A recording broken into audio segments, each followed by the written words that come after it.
Welcome to the Advantage Podcast, a monthly unscripted conversation with host David Ashcraft and top leaders impacting our world. Created by pastors for pastors to strengthen our leadership and expand our knowledge and influence. Well, hey, welcome to the Advantage Podcast, and I've got Kevin Eshleman with me. And let me tell you why I have Kevin real quick. First, Kevin, welcome, and so glad to have you join us. Thank you so much, David. Thank you. Yeah. So I got to thinking about our Advantage pastors and wanted to give opportunity for you to know the quality of pastors that we have here in Pennsylvania. So I asked Kevin to come on. Kevin is the pastor of Ephrata Community Church right here in Lancaster County. And as I thought through who would I like to have as maybe our first pastor that we are highlighting of the Advantage, Kevin came to mind right away. Kevin is somebody that, even though I probably have lived just not too far from you, Kevin, for a long time, right, we really didn't know each other until the Advantage, and you began to partner with us with the Advantage. And I have very, very quickly come to appreciate Kevin and his leadership, his wisdom, and his role as a pastor at Ephrata Community Church. And so I would love for you guys to get to know him as well. So all that to say, Kevin, welcome, and excited to talk with you today. Well, thank you so much, David, and thank you so much for given me this opportunity just to talk with you and to talk with everybody who is listening as well. But so much appreciate both LCBC and the Advantage. And just think of the standard of ministry, the heart for the lost that has been really imparted to this region in Pennsylvania and beyond, just simply because of the desire to reach the lost. And so thank you so much for setting that example and doing some of the hard things that's required to set that as a high priority, as well as to the way you're facilitating the Advantage of just the resource sharing, again, for the sake of reaching the lost. Grateful to be a part of it. Yeah, well, thanks for saying that. And I, just so everybody knows, I didn't invite Kevin on to talk positively about the Advantage or LCBC, but thank you for those comments. I appreciate it. So, Kevin, just so people know who you are the senior pastor at Ephrata Community Church. Describe maybe the church a little bit, and then I'll ask you a little bit about your journey as senior pastor there. Sure. Ephrata Community Church is in downtown Clay, Pennsylvania, Clay Township. Started in the year 1977. And it actually started as a house church, a couple of people just meeting together. They were coming from church backgrounds in which, even though they had friends getting born again and saved, they didn't fit into the typical local congregation. So they felt like what they needed to do was form a new congregation where that could minister to those folks as well. So we began meeting in a barn in 1977 and would have expanded. Did you say bar or barn? It was, yeah, barn. But okay, let's clarify that. Both could be appropriate. Yes, right. But began meeting in a barn and would have actually obtained our first building in 2005. And God has just been exceedingly good to us. Sometimes because of us, most of the time in spite of us, as we were trying to find our way and just doing our best to serve the Lord. And I think He's just been exceedingly good to us. We're a congregation now of about 3,500 people. And over the course of the past 20 years, I think there's been 4 church plants that have come from the as well. And we hope to do many more in the future. But God has just been exceedingly good to us. Yeah, very good. Fun to hear that, Kevin. And describe when did you step in to Ephrata Community Church, and when did you step into the role of senior pastor? Yeah, well, mine's been a little bit of a journey. I had no intention of being a pastor and had a different, if you would call it, career track or different life plan. I loved farming, grew up on a dairy farm, and loved farming. Had my intention to farm for a living. And so I can't say that I had a specific call to be a pastor, but I did surrender my life to the Lord and said that I would obey Him in whatever assignment He would give me. And His assignment turned out being a pastor. So how old were you at that point? Because being a dairy farmer, I know a number of them. They say they typically won't say it, but I think it's one of the hardest jobs you can have because you can't leave the farm. Yeah, you cannot. Pretty well wedded there to the farm and to your cows. So Yep. Yeah, so that was 29 years old when that call to ministry came. Right. And I ended up actually I was a bivocational or actually self-supporting pastor in farming for about 5 years. Wow. Okay. And realized that this is not going to work. If pastoring is my primary call, then I need to step into that and needed to make that adjustment. So it was pretty major life adjustments at that point as well. And one kind of funny story I like to tell is with my wife, Stephanie. We've been married now 39 years. So she's the youngest. There's 8 kids in the family. She's the youngest. When she was about 10, 11, 12, one of her older sisters was in college out of the area and came home with a boyfriend. And this boyfriend was in planning on being a pastor. And so Stephanie, as an unfiltered 10-year-old girl, simply made the statement at the dinner table that night that if I ever date anyone who wants to be a pastor, that relationship is over. Like I would say no. Right? So God had her marry a farmer and who later became a pastor. And she's a great pastor's wife. So she came around at some point. She came around. She had an image of what a pastor's wife should be, and she felt she couldn't do that. And she's learned to be herself in ministry, and she's a great pastor's wife.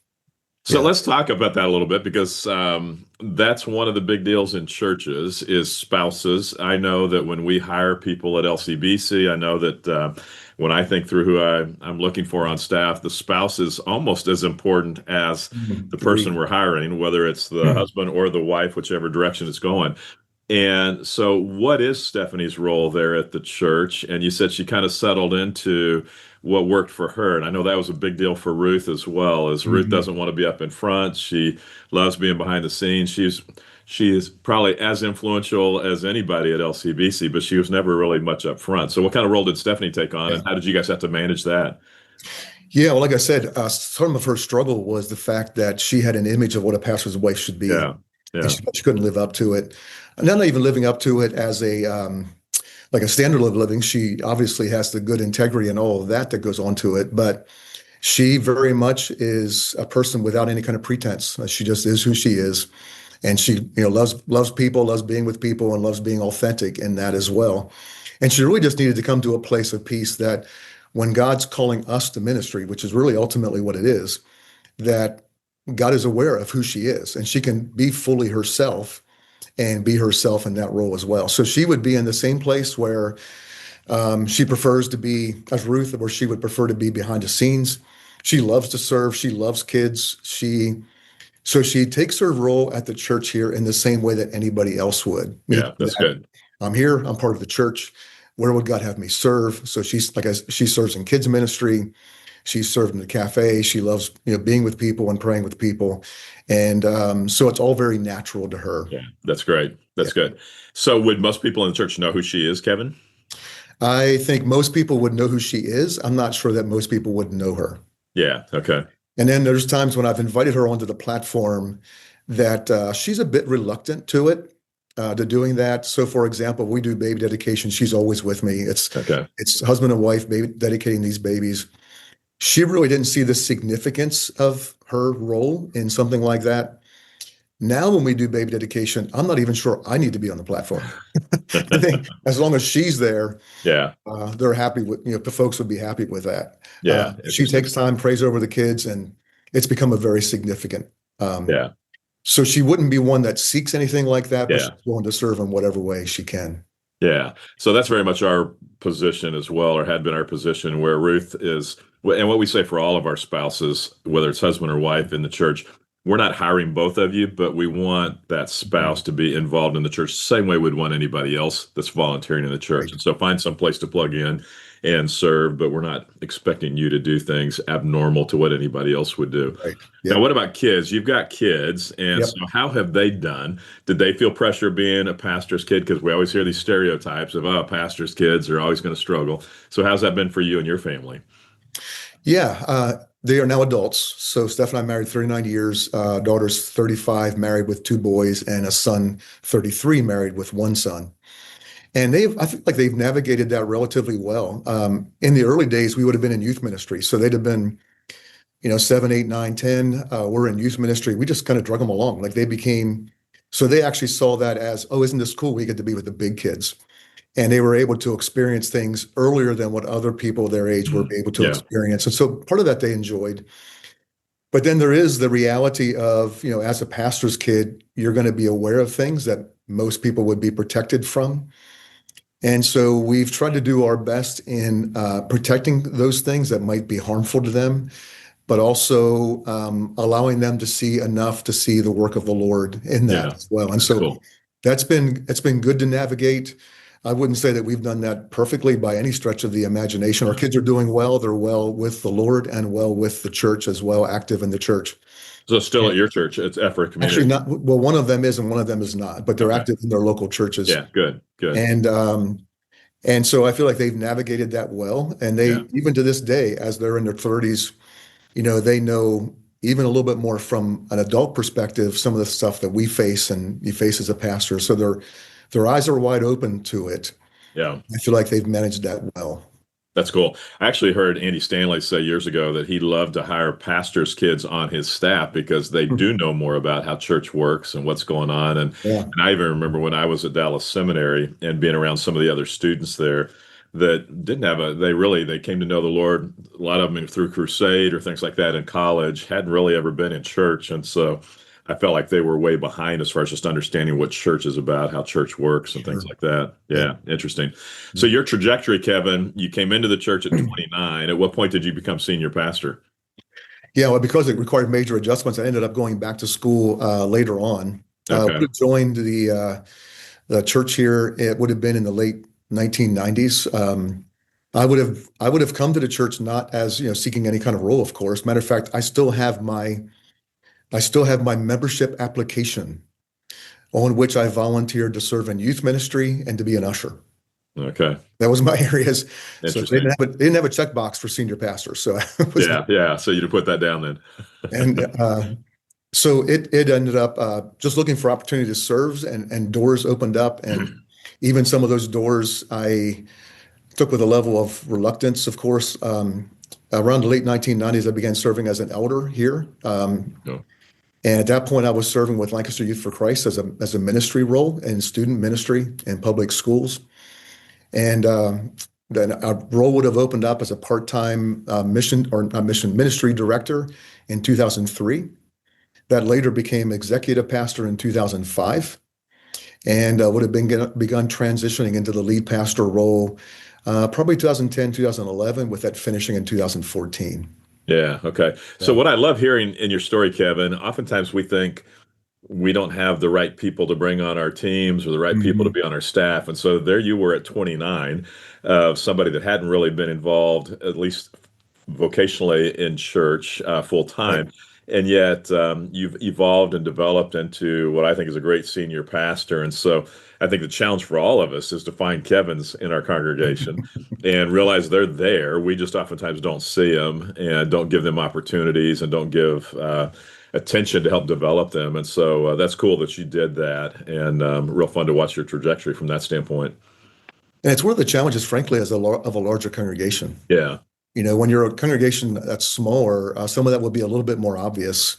Yes. Larger congregation, it's a little bit harder to call those folks out. And I once had a ministry advisor, that would just simply say, like, those are the folks you need to call out because they won't put themselves forward Yeah. necessarily. They won't be the ones that are clamoring for a position, Yeah. but those are the ones that you're looking for. And my radar was always up looking for Yeah. people like you, Kevin. And actually, one of the jokes around LCBC, we were acquiring a church that was going to become part of our congregation in a merger. And one Sunday, I happened to be walking through the atrium. It was real crowded. There was a young couple walking towards me. I saw them, introduced myself to them, and then we kind of passed on. And later I said to somebody, we need to hire that guy, or that's somebody we need to be looking at because he just really seemed sharp. And then after we did some digging, found out he was actually already on our staff because he had merged with Oh, this other church, or he was going to be on our staff. But it's just constantly looking and just having our eyes open and looking. And to your point, as we get bigger, it is hard to even know who's out there. And so very challenging. Yeah, that's great. and you do rely on, like, maybe a little bit of your experience there as well. You rely on the prompting of the Lord. Yes. You just see anything, hey, I think something's there for the sake of ministry. And so we need to step into those opportunities as well.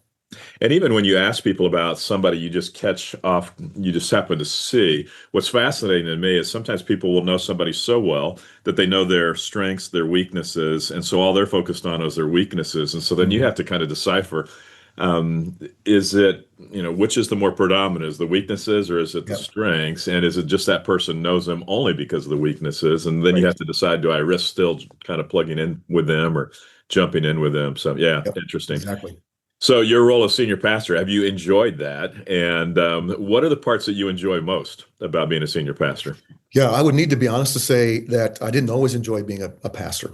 Okay. Um, so initially in the early years, in the early part of that, I knew my assignment from the Lord. I knew what he was asking me to do, but I was still reluctant in it. Hmm. And there would have been even times when I just thought, God, would you please release me from this responsibility?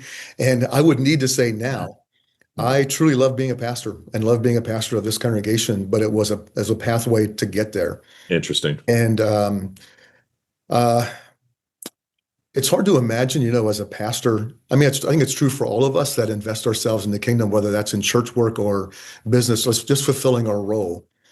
It's hard to believe that God would take us, like mere Yeah. human beings, and give us the opportunity to invest our lives in a way that impacts eternity. Yeah. And that is just consistently amazing. It's amazing for me to watch the work of the Lord and to just realize that He invites us to actually participate in that. Yeah. I mean, what a great honor. And then And to, Kevin, we preach sermons on the 12 disciples and how yeah, rough they were, and the fact that God would choose them to start the church. But I mean, He chooses us, and it's not like yep, we're all that much better than the 12 disciples. So, yeah, yeah. yeah, no, that is very true. And sometimes we forget what a privilege it is. So, yeah, Mhm. that's cool. And I love being at the same place for a long time. So I love seeing kids growing up, maybe dedicating them as a baby growing up, or Yeah. later on doing their wedding ceremonies, seeing them growing up together in families. I just think, man, what a wonderful investment, Yeah. an opportunity that God's given us to invest ourselves in people and into a Yeah. community. That's great. That's great. Do you enjoy the preaching part? Do you enjoy the leading part? Where are your strengths and what do you enjoy the most?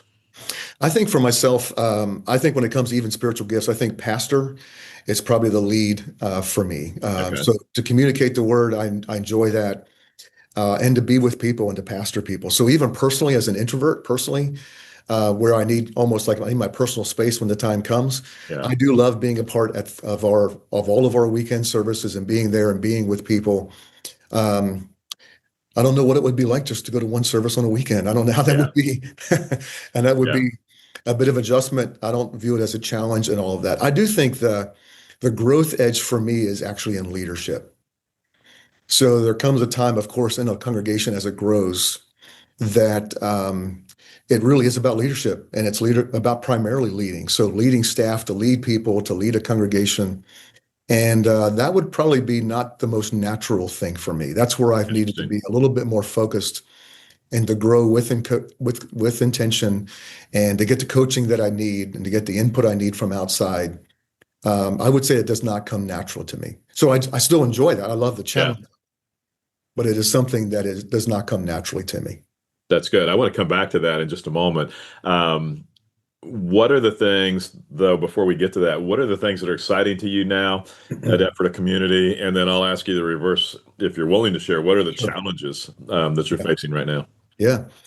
But one of the things I think is most exciting right now is I do believe, and not only do I hear this from us, but I hear this from other congregations as well. There is a very significant hunger in our culture for that Hmm. which is firm, Yeah. which is unchangeable. So Hebrews 12 speaks of, the nation of Israel at Mount Sinai, and the Lord says, "Once again, I will shake all things." And so we live in a time where people are shaken culturally, government, healthcare. Like there's almost like every major institution to one degree or another has been shaken. But in Hebrews 12, it simply says, "So that what cannot be shaken remains." And so it's to make that the kingdom of God, which cannot be shaken, and to make it obvious. And I Yeah. think people are really searching for that. So I love the hunger that's there that is for the gospel. We're seeing an increase of people committing their lives to the Lord. That's And I great. feel like if any congregation is willing to consistently share the gospel, they're going to see people getting saved because the Yeah. hunger is just out there. And so the hunger to really latch on to these things are eternal is significant. I love that part of the season that we are in right now.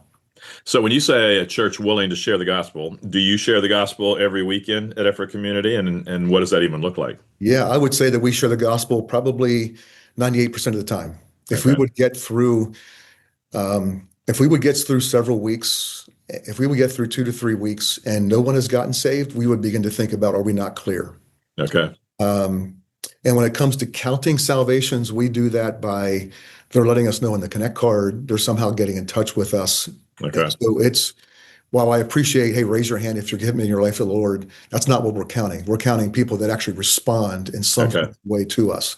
Okay. So that we can then be back with them for a level of discipleship that can happen around all of that. Yeah. Okay. So it's pretty firm numbers. Yeah. Yeah. But if we go through 2 or 3 weeks, we're thinking about like, are we not effectively communicating the gospel? Is there something that we're missing? Is it not clear? And in our weekend services, we want to allow freedom for us to do that in various ways. So routine is good, and routine can be passively equipping the congregation to share their faith as well. That's good. But we try to do that in various ways just to make sure the gospel is there.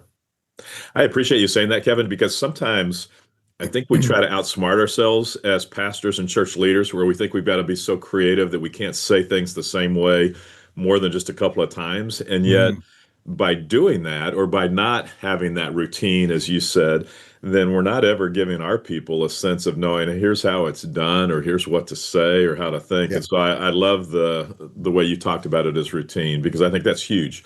And I don't think we always have to be cute and change everything up all the time. So, I tell the folks around here, I said, we want to saturate the very environment with the gospel of Jesus Christ. That's good. The kids ministry, all of it. We just want to saturate the environment with that. Yeah, very cool. Kevin, what are some challenges that you're facing? I would say, actually, as I've already mentioned, the leadership challenges are it. So as a part of a congregation that has, once been smaller and now is larger, as the lead, you have to be very careful about what you hang on to and what you let go of. Yeah. Because you carry a level of intuitive knowledge that just is the way that it's there, but then it has to get out of us if it's going to be in someone else as well. Yeah. They carry that alongside of you. And that's of course a leadership skill, to be very reflective about when we do things a certain way, why do we do it a certain way? Yeah. And then and really be clear about it and be able to communicate that so others can pick it up and carry it. So I have some good people around me that will ask the why questions all the time. And I'm not irritated by that. I know why it needs to be done, and I know that it's critical. And so I do appreciate them asking, okay, what are you after here? And what's the point? And why are you asking us to do this one specific thing? What's the why behind that? And but it's the growth edge of leadership of, what's the proper structure for the next thing? How do you properly steward what God's given and entrusted into your hands? That's the challenge right now. Yeah. So I love that you talk about people asking you why, and it can be irritating at times. And it's frustrating for me because sometimes it's like, I don't know why. It's just the way it seems right. And so having to figure out how to verbalize it. And there's some leaders, Larry Osborne is one that it flows off his tongue and he can come up with all these different analogies.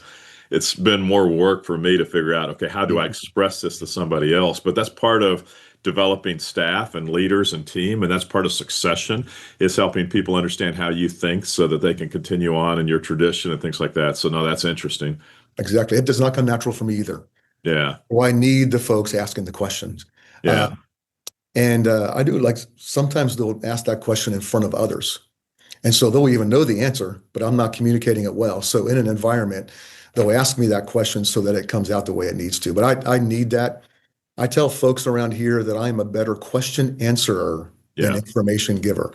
Yeah, that's so good. I said, you have permission to ask me any question you feel like you need. And so I'll get, emails from certain folks. They'll say, hey, because you're a better question answerer, here's my question for you. That's good. I like that. Yeah. I'm not always sure what people need and what's known and what's not known. Yeah. You have to do the hard work around all that, but I also want the invitation to be there, like, just ask me. Yeah, that's good. So, Kevin, what have you done to grow your leadership skills? You mentioned that being a challenge for you, or one of the things you've had to grow and develop. So, what types of things have you done over the years to grow and develop as a leader? Leadership environments. There's a certain sense of leadership mentoring that you can get from reading the right books, and everybody knows the Maxwell books, and he's mentored probably millions of people just through his books. So I've I don't know him, of course, but you can be mentored in that way as well. Yeah. But then at some point, I feel like you need to step into a place where not only can you know others, but someone has to know you as well. And so probably going back 6, 7 years ago, I would have stepped into a leadership mentoring relationship with a leadership coach that could, and he intuitively can know what my strengths and weaknesses are. We can do some evaluations surrounding all of that and give me the tools that I need. And then, so there's that kind of one-on-one leadership coaching. And But Kevin, is that somebody that you went out and hired then? And it how is, did you even find and identify this person that you were comfortable with? yes, well, one of the advantages of places like the Advantage and the networking is that it builds relationships that I can then go and ask. And Yeah. so Okay. what happened in this specific situation was I knew I needed personal leadership development. I know I needed to step into it. And so instead of evaluating that for myself, frankly, I just emailed 4 or 5 pastors and said, "Who do you use?" That's And in great. this case, they always said the same person. That's cool. I just went there. And so that's some of the advantage of having that kind of resourcing where Yeah. you don't need to reinvent the wheel all the time. And then there are Exactly. those kind of networking opportunities, even that the roundtable discussions with the Advantage. And I don't know if you remember, well, you probably remember this, but probably 20 years ago, maybe even closer to 25 years ago, I was at a meeting at LCBC, and you had invited maybe 25 to 30 to 40 pastors. I was there. There were a couple of executive pastors there, and it was with Bill Hybels. Okay. And one of the things that Bill, in that short, breakfast that we had together, he really encouraged people to seek out those that serve in the same role and build those kind of networks. That's good. And there were 2 of us in that room that were executive pastors. And so we got together, we began inviting people from around the region, and it began to be a quarterly meeting where we would just sit and talk. And it's that kind of leadership environment Yeah. is so incredibly valuable. Yeah. Yeah. None of us are the complete package. Yeah. And so when we're in that environment, there's so much happens that we learn from one another. We learn from ideas that other people have, strengths that they can offer us. And man, I would just so much encourage not only the personal coaching, but then just get yourself in a leadership environment. Yeah. And That's some good. of that is the leadership environment of reading books, going to a conference, but then there's that personal stuff that is so advantageous as well. So does this coach that you have, or at least had at that period, is he the one that would challenge you and poke at you and say, "Oh, that's maybe not the right way," or do you feel like there's anybody in your life that does that for you? Sometimes I feel like I have too many people in my life that do that for me. People are No, very willing. there are people that are willing. No, and it's good. I welcome that. But yeah, he does challenge. Like he recognizes, even through some of the evaluations that we've done, my tendencies, both by experience, but also in my personal makeup, what are strong in my giftings, what are not strong in my giftings. And yeah, he will challenge and give direction. And sometimes it feels a little bit like he's telling me the same thing over and over, but it's oftentimes that's exactly what needs to happen is the Yeah. reminder of, this is what you need to be doing. Yeah, exactly. So when you talk about your own personal development and growth in leadership, it's you mentioned books like Maxwell or others. I'm sure it's probably listening to now maybe podcasts, but before it was cassettes or Right. CDs. Right. So it's listening, learning from others that way. It's also personal interaction with other leaders. So being even in a group setting, but very specifically a coaching thing. And do you feel like all of that has helped move you forward as a leader? Oh my goodness. I can say with absolute full assurance that I'd be stuck without it. Yeah, yeah, And I good. think all of those aspects are important: reading, learning, being with people personally, and environments, all of that. But there's no doubt. Actually, if I would have a passion for other pastors and leaders, just don't lead by yourself. Yeah, Yeah, yeah, do not lead alone. yeah, And I've been impressed with even business leaders that you would think that would be in competition with one another, but yet I hear the same thing from some of them as well. Like, just don't do this alone, learn from others. yeah. That's And good. I'm not sure what it is about ministry, or I do know that both ministry and leadership without intentional action can lead towards isolation. Yeah, Yeah. And so we've got to be careful about intentionally recognizing that we should not move in that direction. Yeah, I think that's real good. And I would guess those that are a part of the advantage are all pastors that are wanting to learn and wanting to grow their leadership capacity. But I look at it and say, how tragic it'd be if God wanted to do more in each of our churches. But the reason it doesn't happen is because we somehow stagnated or we didn't continue to Right. raise our capacity from a leadership standpoint. So way to go from that angle. Kevin, what if you were to pick out a couple of leadership lessons that you've learned over the years? So you'd say, man, here's something that I think could be a diamond in the rough or gold for another pastor to learn from. What would be a couple of those examples? Can you think of any? Yeah. Well, one of those things I just mentioned, just don't do leadership alone. Okay. Effort of community churches, we would call ourselves interdenominational, meaning that we're not a part of a denomination, but we're not against denominations necessarily. It's Yeah. called interdenominationally instead. And I don't always know when I when I see a congregation or a church building that's got a label on the outside, I really don't know what kind of support or networking they're getting from within that denomination. I'm not quite sure how that system always works. I do hear from pastors that feel isolated significantly, even if they're in part of a network. And so a key thing for me would be just do not do leadership alone. Yeah. And Good. don't do ministry alone.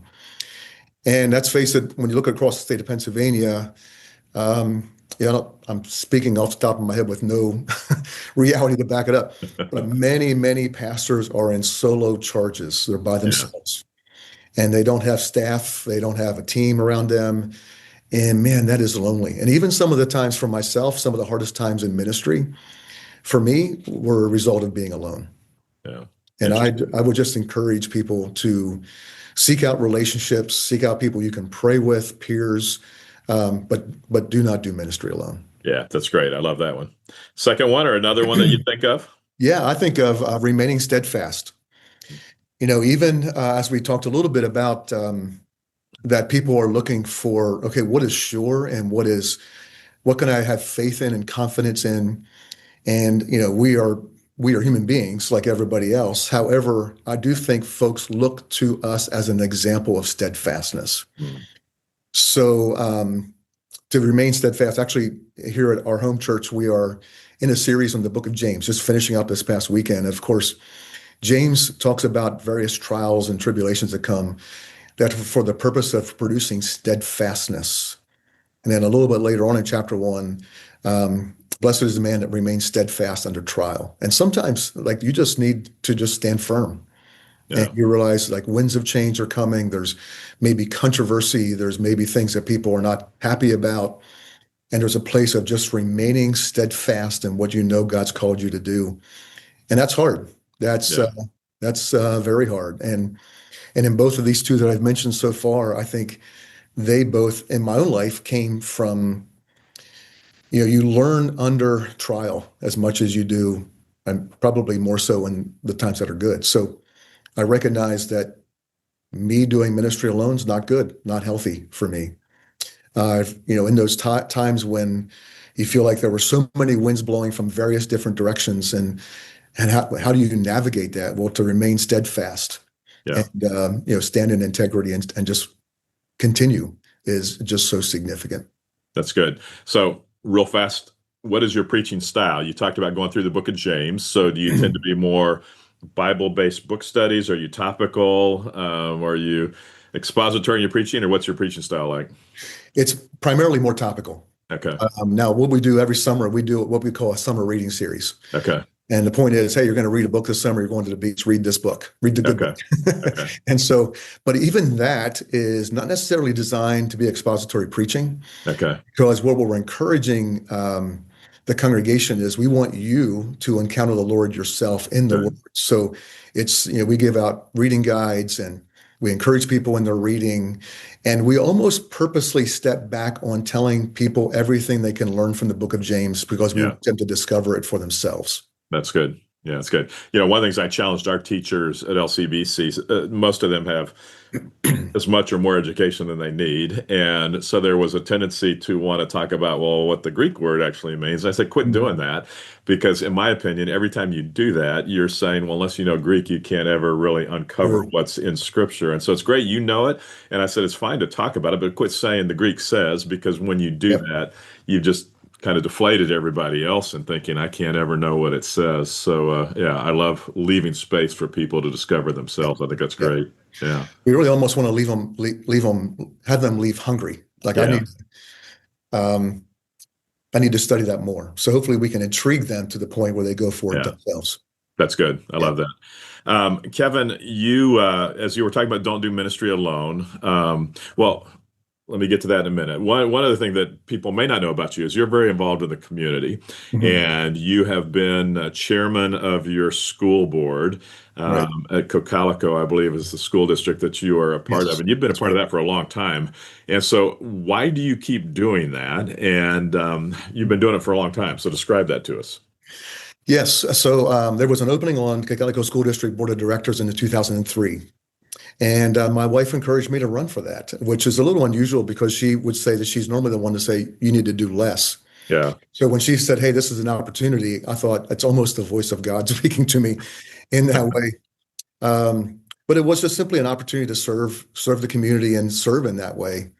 So that's been since 2003. So it's been 22 years. Okay. And since 2019, I've been serving as the president of Cocalico School District Board of Directors. That's good. And it just simply is an opportunity for me, both as a lead pastor, um, to be able to say, hey, this is how I'm serving my community. So it's one thing to tell your congregation to be, hey, we need to look for ways to serve our community. And hopefully I can both say that and also demonstrate that Yeah. to some degree as well. And the church, we are responsible for our community. So we're responsible, I think, to some degree, not only for the folks that show up at our door every single weekend, but for those that live here. Yeah. And so if I can be an influence into a public school system that I tell folks within our congregation, most of the kids, like they'll do well. Good parents, solid homes, whether they choose to homeschool or private school or public school, you'll do well. But there's a lot of kids in our community that aren't going to do well. Yeah. Yeah. And we as the church need to step in and do what we can to care for them and provide for them in whatever way we can. So you're a pastor, you're the president, or excuse me, chairman of the school board. What type of leader are you on the school board? Is it right against the left as far as politically? Because you've been the chairman in tough times, 2019 till still today, so Mhm. incredibly difficult times. So do you use that as kind of this is your position to fight for the right or fight for the left, whichever position you are, or how do you balance that? Yeah, Do you balance it? I do not do any of that. Okay. Um, so recently, we would have had a couple new people step on in recent elections as well. And so there's an orientation, myself and the vice president and superintendent do an orientation of, hey, this is how we operate. And so one of the things I would have shared with them was you won the election as a whatever party that is. You are no longer that. Hmm. Hmm. So that was a venue for you to get into office, but we're not here to push an agenda. We're here to do what's best for our community. And one of the guiding principles from me in the community is that local property taxes, which everybody knows, that's what primarily funds local public school systems. So our local school, it belongs to the community. Hmm. And so there's a place of we reflect the values that are in our community because we're there to represent them. Yeah. So it's not about being a Republican or Democrat or an independent. It's about how do we properly steward taxpayer dollars, the resources that we have in a way that best reflects the community and serves our community well. Yeah. That's good. So we try to keep all that out and just do our best to steward what's in front of us. Yeah, good for you. Well, way to go for being involved in the community in that capacity for so long. That's Thanks, pretty. I enjoy it. Yeah, good. One last question, Kevin. One of the things that we're challenging Advantage pastors to do is to reach out, and you've been talking about don't do ministry alone. And so we've been challenged to reach out and pull together 8, 10, 12 other pastors in each of our communities and get together and and just do ministry together, talk about what it looks like. And I know that's not a new concept for you. You've been meeting with pastors for a long time, but how is that going for you? Is that working for you? And is that natural? Is it uncomfortable? But describe what it's been like for you to pull some pastors together Yeah. and meet together. Yeah. Well, first of all, David, you and your team have made that very easy. And what I mean by that is we just follow your example. We just we just kind of plug and play. We're just going to do the same thing. Hmm. And so myself and Pastor Dan Golnack here, we just thought through some relationships that we had that were somewhat natural, that, maybe we knew them, or maybe they had already reached out for a level of coaching. And we just put a list together. We actually cast the seed pretty wide because we weren't sure what kind of response we would get. So, and how'd you cast the seed? Did you call and invite, or did you send emails, or how did you cast we that kind of seed? did a little bit of all the above. So it Okay. would have been like they would have already known us. So it wasn't necessarily Okay. what you would consider a cold call. Yeah. But they would have first received a letter in the mail to say, hey, would you Okay. consider this as what we're going to do? And then an email to follow up. What are you thinking about that? Do you have any questions? And then it would have been third, like, here, we're inviting you to a specific date. Okay. We probably had a 90 to 95% positive response to that. Cool. And even those who weren't able to be a part of it, sometimes it was a scheduling issue or something like that. Yeah. But we did. Now, I know when the Advantage Roundtables get together, there is both, you bring hey, what's one thing that's going well? What's the one win? What's the one challenge? And we followed that same format, very informal. I know that when the Advantage Roundtables get together, you oftentimes bring a topic that's, is current, that you can bring as well. And we have not done that part at this point, although I think that we probably will. Yeah. But man, great conversations that have occurred. Good. Great encouragement that's occurred. We also have a significant portion of it that's relational. Yeah. Right? We're together and talking. And I feel like one of the things that does is that if John over here and Joe over here, they can get together outside of us. They don't need us to facilitate the relationship. And a good bit of that is happening. That's which cool. I'm very grateful for. Even in the topic around the table, they will hear that someone's a little bit further ahead of them in a particular topic, and they'll go after it and get it. And if I'm not mistaken, if I'm not mistaken, you had such good results that don't you actually have two groups that you're meeting with? Is that what I heard? Yes, we do. And that was based a little bit on church size. We felt like depending on the conversation, it may not be relevant to everybody in the room. Okay. Yeah. And so we tried to get groups that were together the conversation would be most relevant to all that were there. Yeah. Well, Kevin, if I could encourage all the rest of the pastors for the Advantage to follow your example that way, I think what's amazing is we tend to think, oh, I don't have that much to offer. Other pastors aren't going to want to learn from me.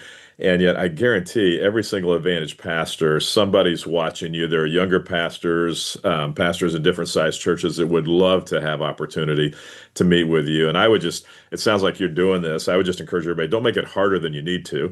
Yeah. It truly is just saying, let's get together. It doesn't even have to be over a meal, but meal seems to soften it sometimes. And so let's get together over a meal and let's just talk and get to know each other. And you mentioned for us at the Advantage, we'll usually have a topic. And so we do. The way that even started was I would always, being an introvert myself, I didn't want the conversation to lag. So I always in my back pocket had something in case the conversation lagged to be able to pull out, but it never does lag. And so way to go for doing that.